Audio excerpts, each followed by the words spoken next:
तो दोस्तों आप सभी लोगों का नमस्कार। और जो आज का सेशन है, भाग्य और कर्म, इसका आपस में क्या रिलेशन है और ये किस तरीके से हमारी डे टू डे की लाइफ को हम लोग इसको समझ के इसको अंडरस्टैंड करके अपनी लाइफ को और बेहतर कर सकते हैं। इस टॉपिक पे हम लोगों ने कल डिस्कशन किया है। तो आज मैं चाहूंगा कि इसको आगे बढ़ाने से पहले जो आज वो बुक रीडिंग अगर किसी ने की है, अश्विनी कुमार जी नॉर्मली हमारे बुक रीडिंग करते हैं। इससे सभी लोग बुक रीडिंग करते हैं, लेकिन उनका विजन होता है इसको लोगों से शेयर करने का। तो अश्विनी जी आप अपना बात कर सकते हैं, जो टॉपिक गुड आपने मॉर्निंग पढ़ा राजीव। है। Good morning Darvesh ji. Good morning. Very good morning सभी को। जो बुक हम पढ़ रहे हैं वो है लोक व्यवहार, प्रभावशाली व्यक्तित्व की कला बाय डेल कार्नेगी। उसका चैप्टर जो था वो था पहले अपनी गलतियां बताएं। छोटी सी स्टोरी है और वो प्रूवन एक हिस्ट्री है कि 1990 में सुसंस्कृत प्रिंस वर्नर्ड हॉल बुले ने भी यही सबक सीखा। वॉन बुले जब जर्मनी के इंपीरियल चांसलर थे तो सिंहासन पर वेलेम्स द्वितीय बैठे थे। वेलेम्स जो तंक मिजाज थे, अक्खड़ थे, अंतिम जर्मन कैसर थे, जो ऐसी सेना और नौसेना बना रहे थे जिसके बारे में उन्हें दम्भ था कि वे किसी को भी धूल चटा सकती थी। तभी एक बहुत ही आश्चर्यजनक घटना हुई। कैसर ने कुछ बातें कही, कुछ अविश्वसनीय बातें, जिसकी वजह से महाद्वीप में तूफान सा आ गया और दुनिया भर में आक्रोश का विस्फोट होने लगा। स्थिति को और खराब करते हुए कैसर ने सार्वजनिक रूप से मूर्खतापूर्ण, दंभपूर्ण और अतिशोक्तिपूर्ण वाक्य दिए। उन्होंने वह व्यक्तित्व तब दिए जब वे इंग्लैंड के अतिथि थे और उन्होंने डेली टेलीग्राफ को इन व्यक्तित्व को छापने की शाही अनुमति भी दे दी। उदाहरण के तौर पर उन्होंने घोषणा की कि पूरी जर्मनी में वही एक आदमी है जो अंग्रेजों के प्रति दोस्ताना रवैया रखता है, कि वह जापान के खतरे से निपटने के लिए नौसेना खुद ही बना रहा है और उसने और केवल उसी ने इंग्लैंड और को रूस और फ्रांस के हाथों मात खाने से बचाया था, कि उसी की युद्ध की योजना की बदौलत इंग्लैंड के लॉर्ड रॉबर्ट्स ने दक्षिण अफ्रीका के बोअर्स को हराया था इत्यादि। पिछले कई सालों की शांति के समय में इस तरह के कोई भी आश्चर्यजनक विस्फोट यूरोपियन सम्राट के कई शब्दों से नहीं हुए थे। पूरा महाद्वीप आक्रोश से भरा गया, इंग्लैंड पूरा आग बबूला हो गया, जर्मन राजनेता स्तब्ध रह गए और इस तूफान के उठने के बाद कैसर घबरा गया। वह इतना घबरा गया कि उसने अपने इंपीरियल चांसलर प्रिंस वॉल बुले को यह सुझाव दिया कि वह इस गलती का दोष अपने सिर पर ले ले। वह चाहता था कि वॉन बुले यह घोषणा कर दे कि उसके लिए वही जिम्मेदार है और उन्हीं ने अपने सम्राट को इस तरह की अविश्वसनीय बातें की सलाह दी थी। परंतु वॉन बुले बहुत ही समझदार व्यक्ति थे। उन्होंने सब बातों को शांति से सुना, देखा और जब उन्होंने बात की तो पहले उन्होंने उसकी बातों की प्रशंसा की, सराहना किया और उनका कहना था, मेरे कहने का यह अर्थ नहीं था। उसने सम्मान के साथ अपना हाथ नीचे किया। महामहिम बहुत से क्षेत्रों में मुझसे अधिक योग्य और बुद्धिमान है, ना सिर्फ नौसेना बल्कि सेना ज्ञान में, बल्कि सबसे बढ़कर नेचुरल साइंस में। मैंने मंत्र मुग्ध होकर अक्सर उन्हें सुना है और जब महामहिम आपने बैरिस्टर और वायरलेस टेलीग्राफी या रोजेंट किरणों के बारे में बताया था वो अविश्वसनीय था। मैं नेचुरल साइंस की सभी शाखाओं के बारे में निपट अज्ञानी हूँ।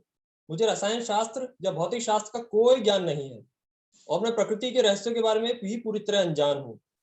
परंतु वॉन बुले ने आगे कहा, इसके एवज में मुझसे कुछ ऐतिहासिक ज्ञान और शायद कुछ कूटनीतिक कुशलता अवश्य है जिसमें मैं आपकी मदद कर सकता हूँ। तो इससे कैसर जो बौखलाया हुआ था उसका चेहरा खिल गया। वॉन बुले ने उसकी तारीफ की। वॉन बुले ने उसे महान बताया और खुद को बहुत बौना बताया। इसके बाद कैसर बड़ी सी बड़ी गलती को माफ कर सकता था। उसने उत्साह भरे शब्द में कहा, क्या मैंने तुम्हें ये नहीं बताया कि हम एक दूसरे के सर्वश्रेष्ठ पूरक हैं? हमें हमेशा साथ रहना चाहिए और हम यही रहेंगे। उसने वॉन बुले से हाथ मिलाया, एक बार नहीं बल्कि कई बार, और उस दिन के बाद से वह इतना उत्साही हो गया कि उसने मुट्ठी तानकर यह कहा, अगर किसी ने मुझसे प्रिंस वॉन बुले के खिलाफ एक भी शब्द कहा तो मैं उसकी नाक तोड़ दूंगा। वॉन बुले ने अपने आपको समय रहते बचा लिया, परंतु कुशल कूटनीतिज्ञ होने के बावजूद उनसे एक गलती हो गई थी कि उन्होंने सीधा शब्दों में उनसे बात की। उसे अपनी कमियों और वेलेंस की खूबियों से अपनी बात शुरू करनी चाहिए थी, जो उसने बाद में किया। और यह नहीं बताना चाहिए था कि कैसर का दिमाग कमजोर था या उसे पागल खाने में होना चाहिए था। अपनी कमियों और सामने वाले की खूबियों को बताने वाले कुछ वाक्यों में अगर एक क्रोधित और अपमानित कैसर अच्छे जैसे दोस्त को बदल सकते हैं, तो कल्पना कीजिए कि विनम्रता और प्रशंसा आपके और मेरे लिए हमारे रोजमर्रा के जीवन में कुछ तो कुछ कर सकती है। इस चैप्टर का सिद्धांत था, किसी की भी आलोचना करने से पहले अपनी गलतियां बताएं। सो धन्यवाद सर। Back to. बिल्कुल अश्वनी जी, बहुत बढ़िया मैसेज आपने दिया है कि डेफिनेटली जब हम लोग किसी की हमें आलोचना करनी हो तो सबसे पहले हमें, अगर हमसे भी कुछ गलती हो तो हमें जरूर शेयर करनी चाहिए और सामने वाली पहले तारीफ करके उसको अपलिफ्ट करना चाहिए। क्योंकि अगर किसी ने गलती करी है, हमें लग रहा है कि इससे गलती हुई है और हमने उसको डायरेक्ट और उसको बोल दिया, उसको सुना दिया, मतलब सुनाना ही कह सकते हैं, तो उसका मोरल और डाउन हो जाता है और वो अपने पे कंट्रोल खो देता है नॉर्मली। तो बहुत बढ़िया मैसेज आपने दिया है कि हमें उसको अपलिफ्ट करना है, तो जो पॉजिटिव माइंड होगा वो पॉजिटिव सोचना स्टार्ट कर लेता है। बहुत बढ़िया। तो दोस्तों, जो कल का सेशन रहा कर्म और भाग्य, उसका उसमें ये था कि जो हम लोग सोचते हैं, बोलते और करते हैं, वो क्या, वो है हमारा कर्म। और जो हमारे साथ होता है, जो मुश्किलें हमारे साथ आती हैं, जो परिस्थिति हमारे साथ आती है, जो हमें मिलता है रिटर्न में, जो हमारे साथ व्यवहार हमारे रिटर्न में मिलता है या बहुत सारी चीजें हमारे साथ वापस होके आती है, वो बेसिकली क्या है, वो हमारा भाग्य है। तो मैं सबसे पहले आज इनवाइट करना चाहूंगा आशीष मिश्रा जी को कि आप इस टॉपिक के ऊपर अपनी राय रख सकते हैं कि आपको मतलब आपकी लाइफ में किस तरीके से सब्जेक्ट है इसने इम्पैक्ट डाला है। Over to you. नमस्कार साथियों, आवाज आ रही है देवश्री? बिल्कुल सर, लाउड एंड क्लियर। तो जैसा कि पहली बार मैंने बोला था कि जो ये भाग्य है, it is a multi layer product. और प्रोडक्ट में इसलिए बोल रहा हूँ क्योंकि ये हमने बनाया है, ह्यूमन बीइंग ने बनाया है, हमने अपने सबने मिलकर बनाया है, इसलिए प्रोडक्ट। प्राचीन समय में भाग्य जैसी कोई चीज थी ही नहीं। गीता में भी कर्म और फल बताया गया है। तो इट इज अ प्रोडक्ट। और इसमें इतनी ज्यादा लेयर्स है कि उसे हम एक एक करके डिफाइन करेंगे तब भी काफी समय लग जाएगा। मोटे मोटे तौर पे देखा जाए तो सबसे बड़ी चीज है कि जो हम कर्म करते हैं, कल देवेशी ने बताया कर्म के भी 3 स्तर होते हैं। जो हम कर्म करते हैं वो कितने जागरूक होकर करते हैं, ये इम्पोर्टेंट है। इसके साथ एक चीज और जुड़ी जा रही है, जागरूक। मान लीजिए आज आप सुबह उठे 1 घंटे पहले या आधे घंटे पहले, उस आधे घंटे में जितने भी आपने कर्म किए, उन कर्मों के प्रति आप कितने जागरूक थे, ये इम्पोर्टेंट है। और आपको जान के आश्चर्य होगा कि हम जो भी अपनी दिनचर्या में या जो भी हम 12 घंटे, 16 घंटे, 18 घंटे वर्किंग करते हैं, उसमें हमारी जागरूकता सिर्फ 1% होती है। सिर्फ 1% जागरूक होकर हम काम करते हैं। हम यहाँ से 2 किलोमीटर, 10 किलोमीटर, 15 किलोमीटर हम लोगों ने ट्रेवल कर लिया, लेकिन यदि आप जागरूकता का परसेंटेज देखेंगे तो वो सिर्फ होगी 1%। मैक्सिमम जागरूकता 1%।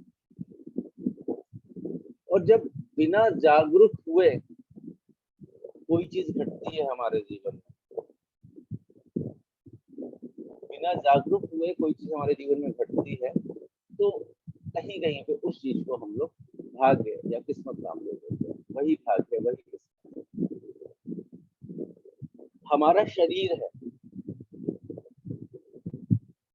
उसके कई आयाम हैं। जब हम आज अभी यहाँ पे बैठने, तो मैं फिजिकली तौर पे भी एक्टिव हूँ, मानसिक तौर पे भी एक्टिव हूँ, भावनात्मक तौर पे भी एक्टिव हूँ। हमारा जो शरीर है कई चीजों को ग्रैप्स करता है। आप किसी मीटिंग में जाते हैं, एक एग्जाम्पल ये ले लेते हैं, किसी मीटिंग में जाते हैं और एक पैसेज होता है, आप अपनी कुर्सी से उठ के स्टेज तक जाते हैं, तो आपको उस समय ऑलमोस्ट, जो मेरा भी एक्सपीरियंस है, जो नए नए होते हैं, मतलब उन्हें कुछ सुनाई नहीं पड़ता, सीधे वो चीज दिखाई देती है। लेकिन हमारा शरीर, उस बीच में कम से कम 100-150 लोग बैठे हैं, उनकी आवाजें, उनके व्यू, डिफरेंट टाइप की स्मेल्स, तो हमारा शरीर वो सारी चीजें ग्रहण करता है, लेकिन जागरूकता के स्तर पे हम उस चीजों को ग्रहण नहीं करते हैं। और यही से स्टार्ट होता है भाग्य। यही से स्टार्ट होता है भाग्य। दो दो भाई थे, तो एक का बिजनेस बहुत बड़ा हो गया, और जो दूसरा भाई आया उसने बोला कि भैया आपका भाग्य था, आपका किस्मत था, आपका बिजनेस इतना बड़ा हो। तो पहला क्वेश्चन है जिसने ये बोला कि आपका बिजनेस बड़ा होगा, उसके बिजनेस करता है। या दो मित्र थे, हॉलीडे पे गए, कैंपिंग करने गए, तो रात में एक मित्र उठा, उसने दूसरे को हिलाया, बोले यार देखो कुछ दिख रहा है? बोले हाँ यार तारे दिख रहे हैं और चंद्रमा दिख रहा है। बोले इसका मतलब क्या हुआ? बोले इसका मतलब हुआ यार कल दिन में अच्छी धूप निकलेगी। तो उसने मुझे, अच्छा तुम क्या कहना चाहते थे, तो इसके अकॉर्डिंग तुम्हारा क्या मतलब हुआ? तो पहले मित्र ने कहा कि मेरे अनुसार हमारा टेंट चोरी हो गया है। तो ये जागरूकता की सीमाएं हैं। तो हम जितने जागरूक होंगे तब हम इन चीजों को समझ पाएंगे। कल भी यही बात थी, दरवेश जी ने बताया था कि बहुत सारे कर्म आज कर रहे हैं, उनके फल कुछ समय बाद मिलते हैं। ठीक है, जब कुछ समय बाद मिलते हैं तब तक उस कर्म को हम भूल चुके होते हैं। अच्छा फल मिलता है तब भी हम बोल देते हैं कि भाग्य की वजह से मिला, और जब खराब फल मिलता है तब तो अधिकतर यही बोलते हैं कि भाग्य की वजह से मिला। अच्छे फल में एक बार हम बोल देते हैं कि हमने इतनी मेहनत करी थी, ये किया था, वो किया था, लेकिन खराब होता है तो उसे निश्चित तौर से हम बोलते हैं कि यार ये भाग्य है, उसका भाग्य वो मुझसे आगे चला रहा है। ये चीजें जीवन में बहुत इंपॉर्टेंट है, और जीवन में इंपॉर्टेंट है जागरूकता। जागरूकता, आप जागरूक कितने हैं? जैसे जैसे आप जागरूक होते जाएंगे वैसे वैसे भाग्य की इंटेंसिटी आपके जीवन से कम होती जाएगी। तो निश्चित रूप से हमें जागरूक होना चाहिए। जागरूक इसलिए होना चाहिए कि बाहर से क्या आ रहा है उससे हमारा बस नहीं है। आप कहीं जा रहे हैं या कुछ कार्य कर रहे हैं, तो ईंट किस तरफ से आ रही है उसमें आपका बस नहीं है। किसी बंदे ने ईंट मार दी, कल बिल्कुल एग्जाम्पल दिया था दरवेश जी ने कि मैंने एक कंकड़ फेंक के मारा और नीचे से कंकड़ दोबारा से आ गया, तो वो कर्म दिखा, उसका फल भी हमें पता चला। ठीक है, इसी बात पे दरवेश जी ने बोला था अब मानिए कि हमने कंकड़ नहीं मारा। बहुत सी बार होता है कि आप कंकड़ नहीं मार रहे हैं, आपकी सक्सेस से या और किसी चीजों से लोग प्रतिस्पर्धा के कारण परेशान होते हैं, वो पत्थर मारते हैं।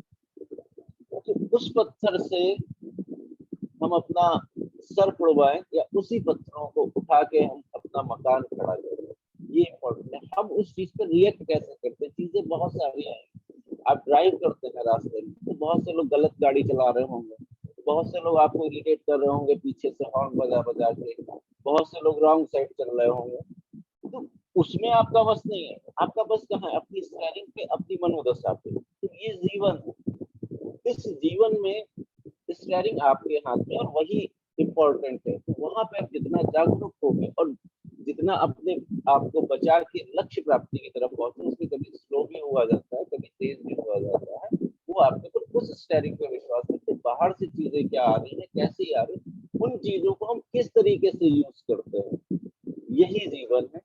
और यदि उन चीजों को सही तरीके से यूज नहीं कर पाते हैं तो वही भाग्य है। तो इस सेशन में मैं इतना ही कहना चाहूंगा, और दरवेश जी से रिक्वेस्ट करूंगा कि एक क्वेश्चन और आया था उस दिन की, मैक्सिमम धर्मांतरण क्यों हो रहे हैं। इस टॉपिक पे मैं नहीं बोलूंगा, मेरा छोटा भाई है, कजन है, तो जब भी टाइम मिले तो उसे आप जरूर बुलाएं। लक्ष्य मिश्रा के नाम से शायद जुड़े हुए हैं, और मैंने उन्हें सुन लिया है कि बिल्कुल सही चीजें हैं। वो 18 ईयर्स के हैं इस समय। तो ओवर टू दरवेश। ओके, जबरदस्त आशीष जी, बहुत जबरदस्त आपने विजन दिया है जागरूकता। और वाकई में यही जागरूकता है जो हमें ये समझना है कि कुछ भी हमारे साथ घट रहा है, क्योंकि जैसा हमने कल भी बताया था कि जो सोचते हैं, बोलते हैं और करते हैं वो कर्म है, वो जो हमारे साथ हो रहा है वो हमारा वो फल है। तो जो जिस समय हमारे साथ हम लोग वर्तमान में हमारे साथ कोई चीज घटना घट रही है तो उस समय हम कितने जागरूक हैं, उस समय क्या हम भगवान को दोषी दे रहे हैं या उसको और बेहतर तरीके से हैंडल करने का सोचते हैं। वही जागरूकता बेसिकली आपने बताई है, और जागरूक होना बहुत जरूरी है। हम लोग पूरी बिल्कुल सही बात है, कई कई किलोमीटर चले जाते हैं, कई लोग मैंने देखा है बिल्कुल ऐसे खोए रहते हैं, पहाड़ों में जर्नी कर रहे हैं, सुंदर झरने सामने दिखाई दे रहे हैं, लेकिन वो बिल्कुल अपने अतीत में कहीं खोए होते हैं, कहीं अपने भाग्य को कोस रहे होते हैं। तो अगर वो प्रेजेंट में रहे तो बहुत सारी चीजों का सॉल्यूशन प्रेजेंट में उनको मिल सकता है। आपने बहुत बढ़िया आपने बात की है। और धर्मांतरण का जो टॉपिक है इस पे हम जरूर सुनेंगे। आज हमारे बीच में, मैं नाम एक से मैं देख लेता हूँ। हाँ, लक्ष्य मिश्रा जी हैं। तो मैं लक्ष्य जी को इनवाइट करूंगा, आप अपना आज इंट्रोडक्शन दें, और जो धर्मांतरण क्यों हो रहा है, सो ये जो टॉपिक है, इस पे हम लोग राजेश जी से बात करके इस टॉपिक को एक दो दिन में हम लोग ले सकते हैं, और कल भी लेना चाहे तो कल भी ले सकते हैं। तो लक्ष्य जी, मैं एक लाइन आपसे जरूर सुनना चाहेंगे, आपका इंट्रोडक्शन। और अगर इस टॉपिक में जो भाग्य और कर्म, इसमें आप कुछ बोलना चाहे तो बोल सकते हैं। बाकी आपका जो टॉपिक आपने तैयार किया है, उसको हम जरूर आपको इन्वाइट करेंगे। लक्ष्य मिश्रा जी।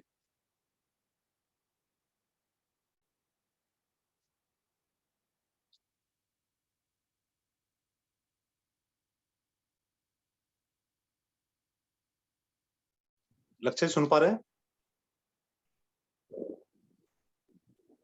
चलिए। सर आगे कंटिन्यू करिए, हो सकता है कुछ। Okay okay okay, thank you. हाँ, कुछ नेटवर्क इश्यू हो सकता है, नॉट एन इश्यू। हाँ हाँ। दोस्तों, हाँ बिल्कुल। तो दोस्तों, ये बिल्कुल सही बात है। हम लोगों के दिमाग में जब बार बार चीज आती है कि मेरे साथ ऐसा क्यों हो रहा है, मेरे साथ ऐसा क्यों हुआ, तो हमें इसका आंसर जरूर ये सोचना चाहिए कि ये मेरे कर्मों का फल है। ये कभी ना कभी मैंने कुछ ऐसा किया होगा कि उसका रिटर्न मुझे मिला है। जैसे एक बॉल की हम बात करें, कौन सी बॉल होती है। सपोज मेरे पास एक व्हाइट बॉल है, एक ब्लैक बॉल है, और ब्लैक बॉल को दीवार पे फेंकता हूँ, तो मेरे पास वापस क्या आएगा? ऑब्वियसली ब्लैक बॉल आएगा। तो व्हाइट बॉल को फेंकता हूँ तो मेरे पास व्हाइट बॉल मेरे पास वापस आएगी। तो ये यही थ्योरी हमारी लाइफ में डे टू डे होती रहती है। हम लोग बार बार, जो कलयुग कहते हैं ना, कि कलयुग बार बार क्यों आ रहा है, मतलब कलयुग इतना क्यों बढ़ रहा है। पहले क्या था कि किसी ने ब्लैक बॉल फेंकी, उसको माफ कर दिया जाता था, उसको ये समझा जाता था कि हाँ, इससे ये कमजोर है इंसान, इसको माफी दी जा सकती है, इसको मतलब उसको सजा तब दी जाती थी उसको जब अंत, मतलब लास्ट पे ना पहुंच जाए, उससे पहले उसके बारे में ज्यादा सोचा नहीं जाता था। लेकिन आजकल स्थिति क्या हो गई है कि मैंने ब्लैक बॉल फेंकी तो तुरंत वहां से फायर हो जाएगी दूसरी ब्लैक बॉल। फिर मतलब कोई बीच में उसको कट करने के सोचेगा नहीं कभी भी। तो ये नहीं सोचेगा, जैसे हमने कल एग्जाम्पल दिया कि पत्थर फेंका तो चलो एक बार अब फूल, वापस पत्थर ही आ गया, इस बार मैं उसको फूल दे दूं। इसका एक छोटा सा एग्जाम्पल मैं आपको देना चाहूंगा। एक स्टोरी है। एक नर्स क्या कर नर्स के अंदर को बहुत शिकायत थी, उसकी बहुत कंप्लेंट होती थी कि जो हमारे डॉक्टर हैं वो मुझे बहुत बात बात पे डांटते रहते हैं। हर बात पे डांटते हैं, मेरी रिस्पेक्ट नहीं करते हैं। छोटी सी कोई बात हो जाती है तो उसे डांट देते हैं, छोटी सी मुझसे गलती हो जाती है तो मुझे डांट देते हैं। मैं सुबह से शाम तक यहाँ बहुत मेहनत करती हूँ, तो ऐसा मेरे साथ क्यों होता है? तो किसी को पूछा उन्होंने, तो उनसे जिन्होंने वो सवाल पूछा था, उन्होंने उनको रिटर्न क्वेश्चन पूछा कि मैम आप एक चीज बताइए, जो आपके जो पेशेंट होते हैं, मरीज यहाँ भर्ती होते हैं, वो भी आपको ज्यादा परेशान करते हैं? वो भी कई बार आपको गालियां दे देते हैं जब उनका दर्द ज्यादा बढ़ जाता है या उनको कोई प्रॉब्लम होती है, तो उनसे आप उनकी कंप्लेंट क्यों नहीं करते हो कभी? तो नर्स ने स्वाभाविक तौर पर बोलने था कि अरे सर, वो तो बीमार है। तो क्या डॉक्टर बीमार नहीं हो सकता है क्या? मतलब जो बीमार है वही तो गाली गलौज करेगा, वही तो नेगेटिव बातें या हर समय कम इसमें मतलब दूसरे को परेशान करेगा। तो होता क्या नॉर्मली, हम लोग जो सामने पे जो दिख रहा है हमें, जो बीमार, उसको तो बीमारी देखते हैं, लेकिन नॉर्मल आदमी कितना परेशान अंदर से है, वो कितना बीमार है, वो मेंटली कितना डिस्टर्ब है, हम उसको उस तरीके की नजर से नहीं देखते हैं। तो कहते हैं उस नर्स ने जब उसको उस तरीके से देना स्टार्ट किया कि हाँ, ये भी मेंटली परेशान है, हो सके उनके भी कुछ अपने पर्सनल चैलेंज, हो सकता है कि उनके भी अपने डे टू डे लाइफ में जो बहुत सारी टेंशन होती है, तो उसको वो नर्स को उन्होंने बोला अपने पर डालना स्टार्ट कर। कई लोग होते हैं जो अपनी पर्सनल परेशानियों को दूसरे पर डालते हैं। तो जब उन्होंने नर्स ने पॉजिटिव सोचना स्टार्ट किया उनके बारे में, तो चीजें चेंज हो गई। तो हमें सबसे पहले जो भी हमारे साथ हो रहा है, हमें कुछ भी हो जाए, भगवान को हम लोग क्या करते हैं कि भगवान मेरा काम कर दो, ये मेरे साथ मेरा कुछ भी जो मेरा ट्रांसफर नहीं हो रहा, मेरा ट्रांसफर करवा दो, मेरे बेटे को फर्स्ट निकलवा दो क्लास में, या उसका एडमिशन करवा दो। बहुत सारी चीजें हैं। तो ये मतलब जो हम लोग चाहते हैं कि भगवान से हमें फेवर मिले। और ऐसा अगर हमें देखा हो तो कभी अगर देखना चाहे हम अगर अभी, तो आप देखिए कि हमारे सामने कोई भी चीज रखी हुई है, कोई सपोज एक कुर्सी रखी हुई है, कोई टेबल रखा हुआ है, हम कहते हैं कि इसको उठा के हमें उधर रखना है, और हम भगवान को कहते हैं कि भगवान इस टेबल को उठा के उधर रखो। वो बार बार बोल रहे हैं, बार बार बोल रहे हैं, भगवान ने टेबल उठा के उधर रख दो।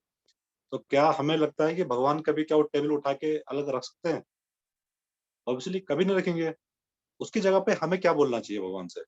हमें ये करना चाहिए कि भगवान, जो भी परिस्थिति हमारी लाइफ में आ रही है, उसको करने की शक्ति मुझे मिले। वो शक्ति आप मुझे दो कि मैं ये काम कर सकूं। चाहे जब हम ये बात बोलते हैं तो हमारे अंदर वाकई में वो शक्तियां आ जाती है। कोई भी विपरीत परिस्थितियां होती हैं, हम उनको क्या है, उसको उस परिस्थिति को से लड़ने की हमारे अंदर सामर्थ्य आ जाती है, और वही सामर्थ्य क्या है, हमें लाइफ में आगे बढ़ाती है। तो ये कुछ चीजें थी मांगना ये तो भगवान से तो हमेशा शक्तियां मांगनी चाहिए, न कि अपना काम करो कि मुझे गाड़ी दे दो, मुझे ये चीज चाहिए सारा। और दूसरा, अगर हमें जैसे हम लोग कर्म करते हैं वैसे फल मिलता है, तो इसका मतलब जो कारण है, तो निवारण भी कहीं क्या है, कहीं ना कहीं हम ही लोग इसका निवारण भी होते हैं, और हमें ये जरूर समझना चाहिए। तो बहुत बढ़िया आशीष जी, आपने बहुत बढ़िया बोला है। तो मैं आपने इनवाइट करना चाहूंगा आज के सेशन को आगे बढ़ाते हुए मिस्टर प्रदीप कुमार जी को। प्रदीप जी अपने विचार रख सकते हैं कर्म और भाग्य के ऊपर। Over to Pradeep.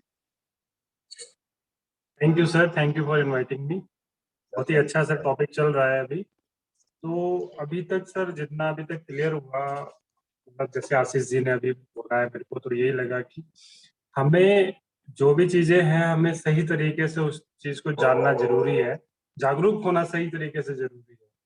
मतलब हर आदमी का अलग तथ्य होता है। कई बार मैं एक जगह पे कोटेशन शायद हमारे किसी ग्रुप में ही पढ़ी हुई थी, उसमें दो आदमी इधर आगे और पीछे बैठे हुए थे, और वो एक 9 लिखा हुआ था, 9 के एक दूसरी तरफ बैठा हुआ था, एक दूसरी तरफ बैठा हुआ था। तो एक कह रहा था कि एक 6 है, एक कह रहा था कि 9, जबकि वो दोनों सही थे और एक दूसरे को गलत ठहरा रहे थे। तो हम लोगों को वही है कि सही चीजों को जानना बहुत जरूरी है, नॉलेज सही होनी चाहिए, हमें चाहिए। अभी हम, मेरे को जो लगता है ना, अगर हम देखो, भाग्य और कर्म दोनों अलग चीज है। मेरे को जो लगता है अभी तक मैंने जितना मेरे को एवोल्यूशन किया, क्योंकि दोनों के भरोसे, मतलब दोनों एक दूसरे से कोरिलेटेड तो हैं थोड़े थोड़े, लेकिन क्या हम, मतलब एक छोटा सा क्वेश्चन है, क्या हम खाली भाग्य के भरोसे बैठ करके मतलब काम हो सकता है? नहीं हो सकता है ना? तो लेकिन अगर हम कर्म के भरोसे बैठे तो हम लोगों का शायद काम हो सकता है। तो पॉसिबिलिटीज है कि हम लोग अगर कर्म के भरोसे बैठे तो हम लोगों का मोस्टली काम हो सकता है, लेकिन भाग्य के भरोसे नहीं हो सकता है। लेकिन हम लोग काफी चीजें होती है कि हम इम्पोर्टेंस देते हैं भाग्य को, है ना? अच्छा, मेरा ये भी एक छोटा सा सवाल है कि हम लोग, अगर हमें कोई भी चीज को, मतलब कितनी ज्यादा इम्पोर्टेंस देनी चाहिए, या कोई भी जैसे काम करना है, या कुछ भी, मतलब इस तरह से कोई भी, जैसे कोई भी काम करना है या कोई भी गोल अचीव करना है, उसमें कितना डेडिकेशन होना, कर्म का होना चाहिए, या किस तरह से हम अपने भाग्य को थोड़ा सा, मतलब इस चीज पे काम कर सकते हैं, चाहे वो स्पिरिचुअली काम हो या फिर मतलब जैसा भी, मतलब प्रेयर हो, किस तरह से हम लोग उस चीज को चेंज करने के लिए, मतलब चेंज कर सकते हैं? ये छोटा सा मेरा क्वेश्चन है। हम लोगों को इस पे जरूर एवोल्यूशन करना चाहिए, हम लोगों के लिए बहुत जबरदस्त होगा ये, कि किस तरह से हम इस पे एक माइलस्टोन सेट कर सकें कि यार हम इतने लेवल तक काम करें कि अपने भाग्य को चेंज कर सकें। मतलब कुछ, मतलब इस तरह से हो, या हम लोग स्पिरिचुअली अपने गॉड से इतनी शक्ति मांगे या प्रेयर करें। क्योंकि देखो, कई चीजें हैं, मैंने जहां तक मैंने एक बुक पढ़ रहा था मैं, पावर ऑफ सबकॉन्शियस माइंड, उसमें ये लिखा है कि आपका जो अवचेतन सबकॉन्शियस माइंड है, उसमें इतनी पावर है कि वो सब कुछ कर सकता है। जब उसमें सब कुछ करने की पावर है, जब इतने बड़े राइटर्स ने लिखा है, तो क्या हम उससे भाग्य भी चेंज कर सकते हैं? ये मेरा एक सवाल। मतलब हम लोगों को सर इस चीज पे बिल्कुल, मतलब बहुत बड़ा वास्ट टॉपिक है सर ये। अगर हम इस चीज पे ढंग से अगर खोज कर लेना, तो मेरे ख्याल से हमारे लिए कोई भी गोल अचीव करना, मतलब कोई भी गोल अचीव कर सकते हैं, नामुमकिन नहीं है कोई भी गोल अचीव करना। तो मैं अभी इतना ही कहना चाहूंगा सर, हमें इस पे ढंग से, मतलब आशीष जी से भी सर, आपके बहुत ही अच्छे विचार रहते हैं। मैं चाहूंगा कि सर आप एक बार इस पे बहुत अच्छे से सर जाने, एक बार स्टडी करें और हम लोगों के लिए बेस्ट डिलीवर करें। तो मैं यही चाहूंगा सर, ये सबसे रिक्वेस्ट है, एक बार इस पे ढंग से एवोल्यूट किया जाए और एक कंक्लूजन बहुत अच्छा निकलना चाहिए सर, जो हम लोगों के लिए बेस्ट हो। यही मैं चाहूंगा। तो over to the house, thank you, यही कहना चाहूंगा सर मैं अभी। बिल्कुल प्रदीप जी, बहुत बढ़िया आपने बताया है कि वाकई में हमें कितना किसके भरोसे रहना है, भाग्य के भरोसे कितना रहना है, कर्म हमें कितना करना है। सपोज कई लोग होते हैं कहते हैं यार मैं इतना काम करता हूँ, कई लोग होते हैं, जब हमने शुरुआत करी थी कल सेशन की, वो यहीं से स्टार्ट हुआ था कि बहुत सारे लोग बहुत मेहनत कर रहे होते हैं, बहुत काम करते हैं, लेकिन रिजल्ट जीरो। और कई लोग कम काम करते हैं लेकिन रिजल्ट उनका बहुत बहुत ज्यादा बढ़ के रिजल्ट आता है। और वहां पे हम लोग फिर भगवान को दोषी देते हैं कि भगवान आपने मेरे साथ ऐसा क्यों किया, मैंने तो बहुत मेहनत करी थी, ये सब चीजें की थी। तो जब इस टाइप की परिस्थिति हमारे साथ में होती है, तो फिर हमें भाग्य पे भी यकीन करना पड़ता है। भाग्य क्यों, भाग्य प्रलाब्ध एक और वर्ड आता है कि ये हमारा प्रलाब्ध क्या बना हुआ था हमारे इस चीज के लिए। तो आपने सही कहा कि डायरेक्ट मतलब भाग्य के भरोसे मेरे नहीं हम लोग रह नहीं सकते हैं, लेकिन कहीं ना कहीं चीजें इंटरकनेक्ट हैं। जो भी हमारे लाइफ में अगर चैलेंज आ रहा है कि हम लोग बहुत काम कर रहे हैं और रिजल्ट कम आ रहा है, या बहुत कम काम कर रहे हैं रिजल्ट बहुत ज्यादा आता है, इससे बहुतों के साथ होता है ऐसा, ये डे टू डे की लाइफ में होता है। तो हमें ये समझना बहुत जरूरी है कि कहीं ना कहीं हम ही इसके दोषी हैं, दोषी भी हम ही है और इसके कारण भी हम ही है। अगर अच्छा हो रहा है तो उसके कारण भी हम है, मतलब लाइफ में अच्छा हो रहा है तो बिल्कुल सही, जैसे आशीष ने बहुत बढ़िया बोला कि अच्छा होता है तो हम खुद को कारण देते हैं, यार मैंने मेहनत करी है। तो जब हम खुद को इसका श्रेय देते हैं, क्रेडिट देते हैं, तो हमें जो लाइफ में जो चीजें अगर खराब हो रही है तो उसको भी खुद को क्रेडिट देना बहुत जरूरी है। फिर आपने दूसरा सवाल आपको बहुत बढ़िया था कि हमें कितना, जब सबकॉन्शियस माइंड की बात होती है तो सबकॉन्शियस माइंड में असीमित क्षमता है, और ये बिल्कुल सच बात है।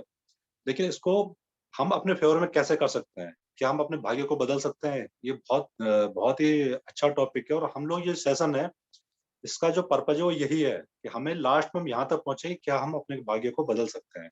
तो बिल्कुल हम लोग इस पे जो कल होगा, आज तो क्या टाइम का भी चैलेंज रहेगा, लेकिन कल हम लोग जब राजेश जी भी आ जाएंगे तो इसी को आगे बढ़ाएंगे कि भाग्य को कैसे बदला जा सकता है, ऐसे क्या फैक्टर हो सकते हैं जो हमारे भाग्य को बदल सकते हैं। और डेफिनेटली लोगों ने बदले हैं, बहुत सारे एग्जाम्पल दुनिया में ऐसे हैं कि जो लोगों ने अपना भाग्य को बदला। एक किसी का भी हम एग्जाम्पल ले लेते हैं, अभी उत्तरांचल के जो मुख्यमंत्री बने हुए हैं, एक बिल्कुल दूर दराज के गांव में पैदा हुए, एक सैनिक परिवार में, एक मिडिल क्लास फैमिली में देखो मुख्यमंत्री बने। तो कुछ ना कुछ हम सिर्फ भाग्य नहीं बोल सकते हैं कि उनका भाग्य बहुत अच्छा था और वो बन गए, लेकिन कुछ ना कुछ और भी सारे बहुत फैक्टर्स होंगे जहाँ पे उन्होंने काम किया होगा, और वो क्या चीजें हैं।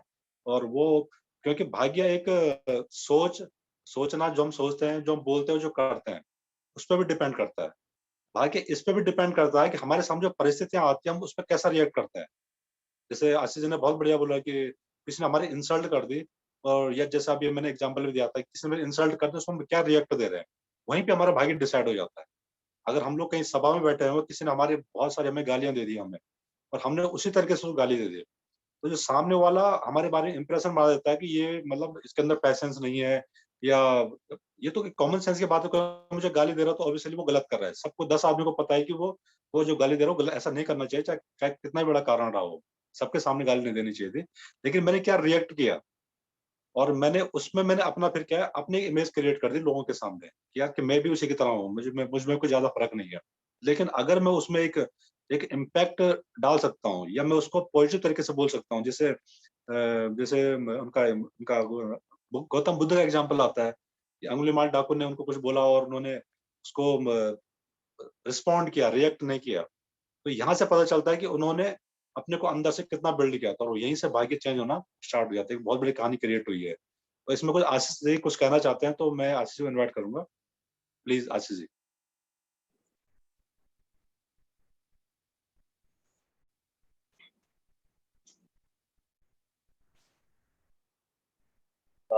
मैं प्रदीप जी को सबसे पहले बहुत बहुत धन्यवाद दूंगा। और राजेश जी जो कहते हैं, प्रदीप जी बहुत अच्छे लर्नर हैं। मतलब कुछ चीजें जो मिसिंग थी, जो मैं बोल रहा था, वो प्रदीप जी ने एग्जैक्टली वही चीजें पकड़ी कि अनकॉन्शियस में बहुत पावर है, लेकिन हम उसे कैसे कनेक्ट करके अपने भाग्य को बना सकते हैं। और एग्जैक्टली मैं बोल ही यही रहा था कि हमारा अनकॉन्शियस माइंड बहुत सारी चीजें रीड करता है। जब हम जाते हैं, उठते हैं, खाते हैं, बैठते हैं, चलते हैं, तो अनकॉन्शियस हमेशा सोते समय भी और जागते समय भी हमेशा एक्टिव रहता है। वो सारी चीजों को बहुत बारीकी से अपने अंदर फीड करता है। लेकिन जो हमारा कॉन्शियस है, वो सिर्फ 1% चीजों को पकड़ता है। कॉन्शियस सिर्फ 1% चीजों को पकड़ता है। कॉन्शियस का मतलब है उसे ही जागृत करना है। हम अपने कॉन्शियस को अनकॉन्शियस के साथ रिलेट कर लें, या बहुत अच्छा मित्र बना लें। किसी तरीके से कुछ भी प्रैक्टिस हो, आप प्रदीप जी बुक्स पढ़ रहे हैं तो उसमें कुछ ऐसी टेक्निक को करना सिर्फ यही है कि अपने अनकॉन्शियस को कॉन्शियस से रिलेट कर लें। उसका रिलेशन ऐसा हो कि जो अनकॉन्शियस देखे, जो अनकॉन्शियस सुने, वो सारा कॉन्शियस के पास भी आए। और सारा ना आए तो 25-30% भी यदि आ जाएगा तो निश्चित रूप से हमें जो ये भाग्य वाला शब्द है, ये हमारी डिक्शनरी से धीमे धीमे धुंधला होता जाएगा। और मैं आपको दोबारा से धन्यवाद देना चाहता हूँ कि इन चीजों को आप काफी बारीकी से देखते हैं। और मैं भी अब और स्टडी करूंगा, इससे आगे मुझे कुछ और समझ में आएगा तो मैं कल भी आपके साथ शेयर करूंगा। और ये बहुत अच्छी चीज है चार्जर डे की कि एक टॉपिक के बाद दूसरा ये हो जाता है कि मतलब सेल्फ स्टडी की जो भावना डेवलप हो रही है उसमें सर बहुत मजा आ रहा है। Thank you. Over to Deveshi. बिल्कुल आशीष जी, बहुत बढ़िया आपने बोला है और ये बिल्कुल सच्चाई है। जब हम दिमाग चीजों को अलग करके सोचने स्टार्ट करते हैं तो फिर हमारे अंदर से एक आवाज आती है, यार हमें और सीखना है इस बारे में, और समझना है कि इसकी गहराई कितनी है। कर्म और भाग्य से छोटा सा 2-3 लाइन के वर्ड है। तो बिल्कुल आपने बहुत अच्छा बोला है। और दूसरा आपने बहुत अच्छी बात बोली है कि जो हमारे सबकॉन्शियस माइंड को हम कॉन्शियस से जब कनेक्ट कर देते हैं तो चीजें चेंज हो जाती हैं। और आपने देखा भी होगा कि बहुत सारे जो आजकल जो स्टडी चलती है, जो लोग पीसीएस आईएएस की तैयारी करते हैं, उसमें कई लोग क्या करते हैं, एक रट्टा वाला, एक रट्टाफिकेशन एक चलता रहता है, वो रटते रहते हैं। लेकिन वहीं कुछ टेक्निक्स आती हैं, फॉर्मूले बनते हैं कि आपको पूरा मुगल काल सारे राजाओं का नाम याद रखने हैं। मुझे थोड़ा सा ध्यान कनेक्ट कर पा रहा हूँ, मैं 2002-3 में तैयारी की थी। तो वो क्या करते हैं, उसमें फॉर्मूले बना लेते हैं। तो वो फॉर्मूले बिल्कुल उसमें दिमाग सबकॉन्शियस माइंड के माध्यम से बनते हैं और सबकॉन्शियस माइंड में चले जाते हैं। तो जब हम उनको दोबारा रिकॉल करते हैं तो तुरंत चीजें चेंज हो जाती है। तो कहीं ना कहीं देखो, हम लोग अपने भाग्य को अपने कंट्रोल में ला सकते हैं। मतलब रट्टा वाला बंदा हो सके भूल जाए, लेकिन अगर फॉर्मूला हमारे सामने आ गया है तो कभी भूला नहीं जा सकता है। तो बिल्कुल बहुत सारी चीजें छुपी हुई हैं, हिडन है, हमें बाहर निकालनी है। तो अब मैं इनवाइट करना चाहूंगा रश्मि बचेती जी को। आप अपना इसमें राय दे सकते हैं। कर्म और भाग्य में आप क्या विचार हैं? Over to Rashmi ji. Sir नमस्ते, सभी को मेरा नमस्ते। सभी ने बहुत अच्छा बोला और जैसे आशीष जी बोलते हैं तो काफी क्लियर होता है। तो ऐसे ही है कि कर्म हमारे आज का मतलब भाग्य हमारे आज के कर्म पे डिपेंड करता है। जैसे मुझे लगता है कि जैसे कहते हैं ना भाग्य के भरोसे, तो हमारे जो आज हम काम कर रहे हैं वही कल को भाग्य बनता जा रहा है। हम जब स्टूडेंट लाइफ में थे तो जो हमने पढ़ाई की वो हमारे आगे फ्यूचर बना, या जो एक हाउसवाइफ जो आज वो अपने लिए कर रही है वो कल उसका फ्यूचर है। तो सेम वही होता है कि कोई महिला है, अगर वो थक गई है काम से या कुछ उसके सामने ऐसी कंडीशन आ जाती है तो अगर वो गिव अप कर देती है तो उसका भाग्य फिर उसी तरह से जाता है कि वो डिपेंड हो जाती है सब पे। और उसी की जगह दूसरी महिला है, अगर वो गिव अप नहीं करती, कुछ सोचती है कि मैं किस तरीके से इस प्रॉब्लम को सॉल्व करूँ, तो उसका भाग्य फिर दूसरी डायरेक्शन में जाएगा। दो इंसान है तो भाग्य ऐसे ही बनता है, भाग्य होता है भाग्य का रोल, पर कहीं ना कहीं हमारे आज के कर्म कल का भाग्य बनाते हैं। Sir thank you. बहुत जबरदस्त, बिल्कुल सारा आपने बता दिया है कि जो भाग्य हम ही, भाग्य क्रिएटर हम ही है। जो हम काम आज करेंगे वही कल उसका फल हमें मिलने वाला है। तो कल, लेकिन जब हम लोग ले रहे होंगे उस चीज का ना, तो हम ये भूल जाएंगे कि मैंने तो कर्म क्या किया था मैंने। तो वो कर्म हम भूल जाते हैं और हम सिर्फ भाग्य, फिर हम भाग्य को दोषी देते हैं। तो हमारे ही कर्म होते हैं जिसको हम भाग्य बोल देते हैं। तो प्रदीप जी ने भी सही बोला कि कर्म और भाग्य कुछ होता नहीं है, हमारे ही कर्म होते हैं। जो जब हमारे सामने उसका रिजल्ट आता है, फल आता है, तो हम उसको भाग्य की संज्ञा देते हैं। तो मैं नितिन जी से शॉर्ट कमेंट लेना चाहूंगा। नितिन जी, आप अपनी राय रखते हैं। नितिन कुमार।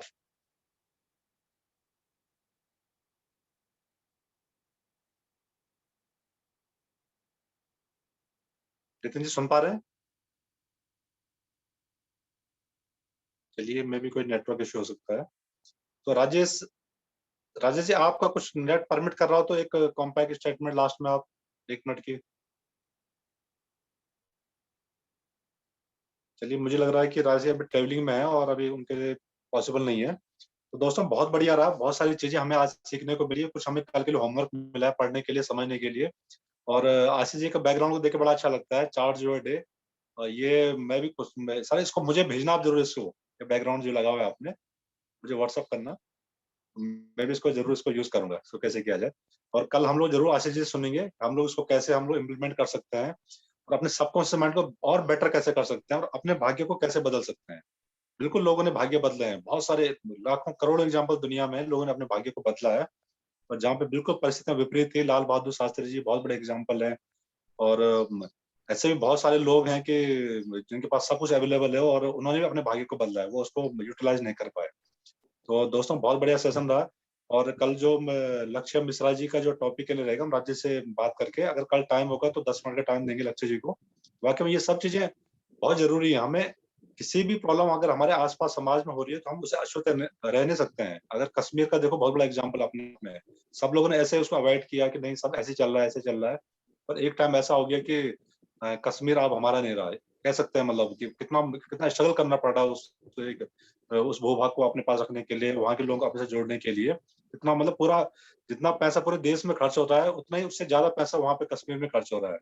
तो अगर वहाँ के लोग भी जागरूक हो जाते कुछ टाइम पहले, आज से 20 साल पहले, 30 साल पहले, तो आज पूरी हम सब भी क्या होते कहीं ना कहीं उसका बेनिफिट उठा रहे होते, वो पैसा हमारे काम आ रहा होता, हमारे देश की इकोनॉमी और अच्छी हो रही होती। तो छोटी छोटी चीजें जरूर हम लोग लेंगे, और कल राजेश जी भी कल रहेंगे सेशन में, कल उन्होंने बताया था कि हम लोग रहेंगे, तो इसको आगे बढ़ाएंगे।